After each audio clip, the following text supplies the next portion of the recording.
Hello friends, Mali Ponfadith here, CEO of the SOAR Community Network and co-founder of the SOAR Community Nebula. Our goal is to bring you champions of change and community builders around the globe. And today I'm delighted to bring to you Donnell Johns. Thank you so much for being with us. My pleasure, Molly. Thank you for creating this platform for people to receive positiveness. That's awesome. Well, you know what? There's people that give positiveness to interviews. So thank you for being one of those people. Can you reintroduce yourself to our audience, please, and let them know what you're currently working on in the world? Wow. So, like you said, my name is Donnell Johns, and I am a organizer with 1 Million Cups. It is a Kauffman Foundation organization where we help entrepreneurs that have issues, opportunity, or challenges. And everything that we do with 1 Million Cups is free of charge. We're just trying to help, entrepreneurs, because it's really hard when you start a business and you're working on your passions, and then you realize all of this other stuff, right, comes along with it.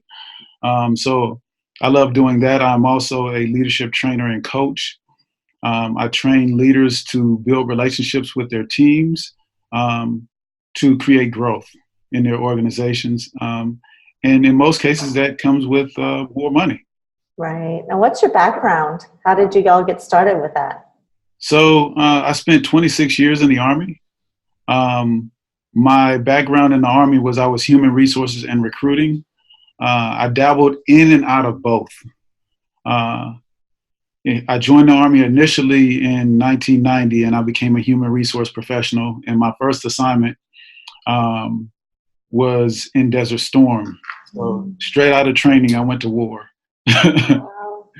And after that, I spent 10 years in the active Army, and I loved it. I had a lot of fun, but I met this beautiful woman and got married. And the active Army was going to move me around the globe.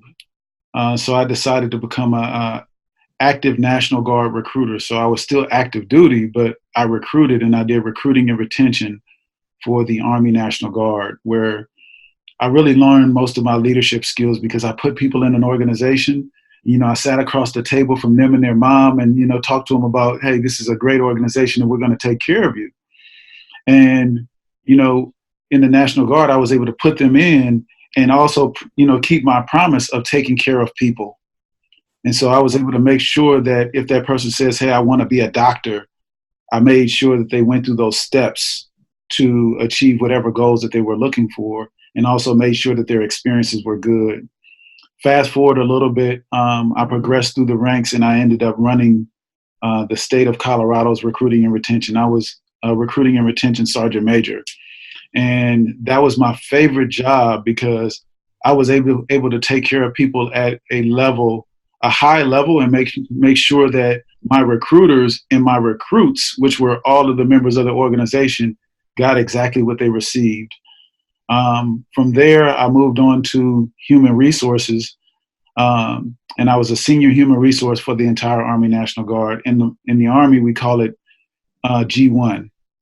And I was the G1 Sergeant Major for 350,000 people, where we improved the readiness of the organization. What that means is we had the right people in the right place doing the right things at the right time. And I love that job so much. And I realized that if people understood where you're going, they will play their role in helping you achieve the goal. But they have to understand it from no matter what level that they were at. And that's where I got the idea of becoming a leadership coach. And I named my company Avision.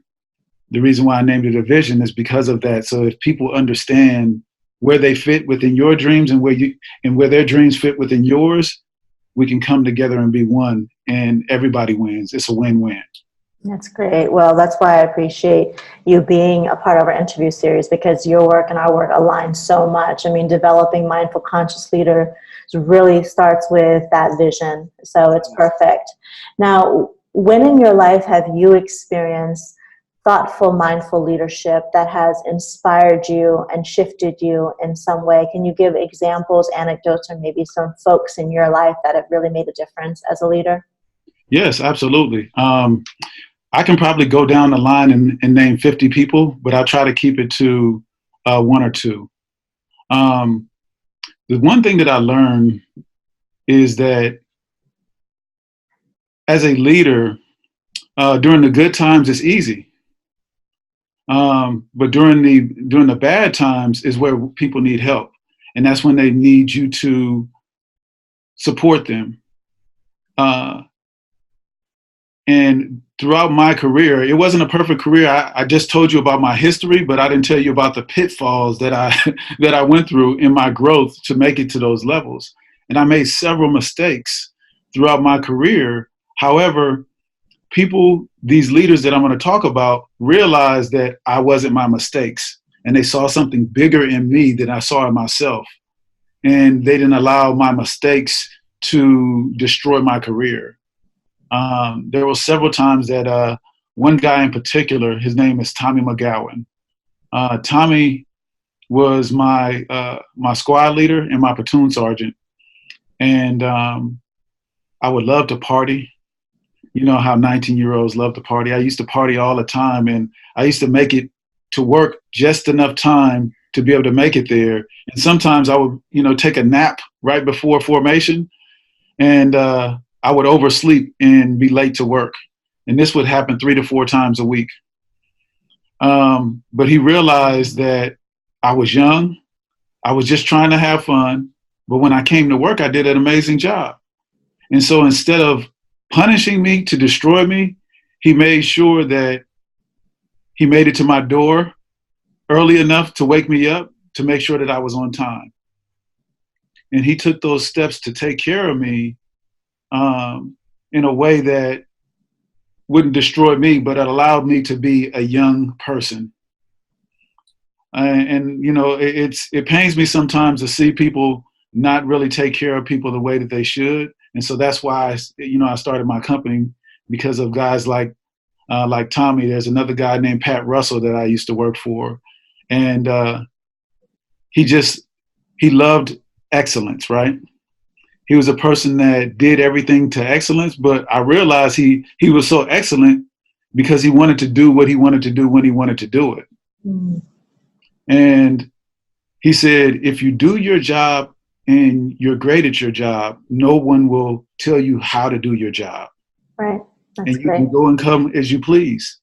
And we had a day on, day off schedule when we were supposed to be coming in every day, but no one questioned our day on, day off schedule, because whatever they needed, they received it on time and better than the way that they thought they were going to get it. And so they didn't mess with the way that we did business, because they knew that they were going to get quality customer service. And he was amazing. In fact, during my time with him, my challenges with waking up and making it to work on time sometimes fell into place, and he took care of me there and made sure that I was good to go. Great. But those are just a couple of the great leaders that I had that really showed me excellence and compassion. You were kind of sprinkling in there some of the attributes that I'm going to ask you about next, which is when you think of these conscious, mindful leaders, these community builders, these champions for positive change, what are some of the attributes that are consistent? What are some of the characteristics that come to mind for you? Well, first, you have to care, right? You have to care for that person. I call it unconditional love.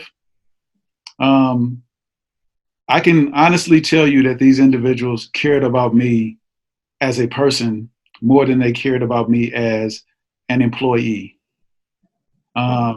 They cared about me enough to know me and to get to know me. The next thing was just compassion and understanding that no one is perfect, and we all need support, and we all have flaws. And to be mindful of those flaws, but not allow it to destroy your relationship with that person or their journey with you. Right. Now, what makes you a thoughtful, mindful leader? What causes do you help advance? What are you doing in the world that really allows you to step in and say, you know what, this is the type of leader that I am and I continue to aspire to be? Any movements or causes that you'd like to highlight? Absolutely. So first and foremost, I do this training called Leadership and Laughter. And I love this training because it gets people to see a perspective. They think it's about jokes, but it's really not about jokes. It's about enjoying yourself and enjoying those around you and being those thoughtful and mindful leaders like those individuals that I told you about, and understanding from someone else's perspective what they're going through and how they're receiving your information and how to connect with those individuals, even though you have your own agenda, but your agenda is tied to them. It's a lot of fun. It's very engaging, but it gets people to think on a level that they understand, but they've never experienced in the workplace. Right, right. So that's what I do as far as, training in a workshop. Also helping with 1 Million Cups. I'm a volunteer organizer with that. I'm also an ambassador, a volunteer ambassador for the chamber. I'm also supporting the Loudoun County SHRM. Like I told you before, I'm a human resource professional, so I want to stay within that field, especially at the level that I served in a human resource capacity. I believe I have a lot to give back to these organizations that are dealing with people on a daily basis and show them a way that they can contribute to the success of their organization and uplift the people that are supporting them. Absolutely. That sounds fantastic. You have a lot going on. Yes. Thank you for all that you do. It's much appreciated. I know our community of business leaders and those that want to just create positive social impact are benefiting from the time that you take to pay it forward. Thank you for that. Now, when you think about times that are difficult in life and challenges as we all face them in life, what are some of the go-tos that you have to kind of center yourself? Do you have a motto or a quote that you really tap back into to help? Yes. I didn't realize I had one until you hear it back from other people. Okay. And so I always say thoughts become things. Mm. And I realized that your internal thoughts manifest on the outside if you're not mindful of how you're thinking. And so I try to take a little bit of time every morning to be grateful and thankful, and realize that my actions and my behaviors impact myself and those around me. And I have the ability to inspire hope and change, not only in myself, but in others. There are times that I get down, but I try not to make them permanent. What I do to come out of it, I don't know if you follow me on Instagram or LinkedIn or anything like that, but I run at least 3 times a week. And that is perfect for me because it allows me to just become one with myself and stay away from distractions. And the only thing that I can do is just move forward and be with me. And it helps me a lot. That's a great tool. That's a great go-to. Well, when you think of a better world and you could design, if you could design it and reimagine it, what would a better world look like through your eyes?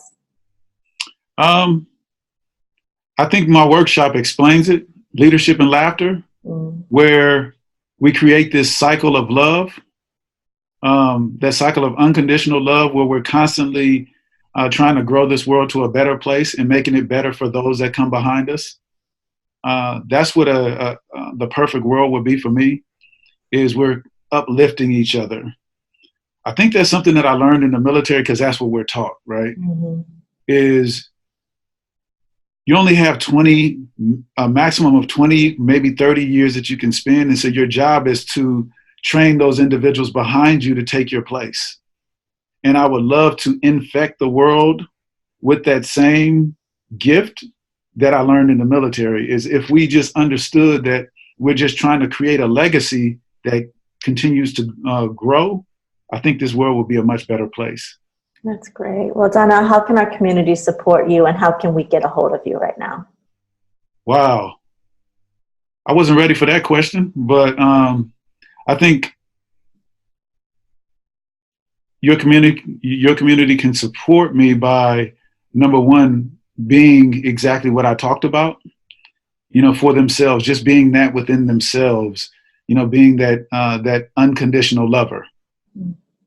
If they can be that, and everybody just takes time to unconditionally love those around them, that's how the community can support me. How they can get in touch with me, several different ways. My website is avisionworldwide.com. They could also go to leadershipandlaughter.com. And through those two platforms, they can find me on LinkedIn, they can find me on Instagram, they can find me on Facebook, they can find me in all of those locations. Great. Thank you so much for your time today, and I really appreciate your contributions to our community. Thank you for this opportunity, and I really love and enjoy what you're doing. Keep it up. Don't stop, no matter what. Thank you, Donnell. It's much appreciated, and the encouragement is helpful. Thank you so much. For those that are watching, we really appreciate you as well for following us on this journey, for being a part of our community. And as I always request, please remember to nominate yourself or someone in your community who's making a positive social impact. Contact us and visit us at nebula.soarcommunitynetwork.com. Thank you so much, everyone. Have a great day.